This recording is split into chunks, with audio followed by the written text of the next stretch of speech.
क्या ये सच है? मुझे यकीन नहीं आ रहा। अल्लाह का बहुत शुक्रिया। घर कितना साफ सुथरा हो गया है। अब ये मुकम्मल लगता है।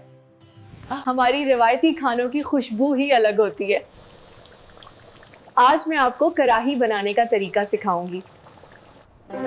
आज मैं बहुत खूबसूरत लग रही हूँ। मैं तकरीब के लिए इंतजार नहीं कर सकती।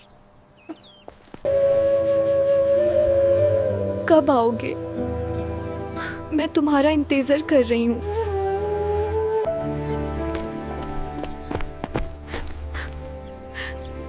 मुझे तुम्हारी बहुत याद आई। ये खाना बहुत लजीज है। हाँ, मुझे ये बहुत पसंद आया। चलो थोड़ा और खाओ।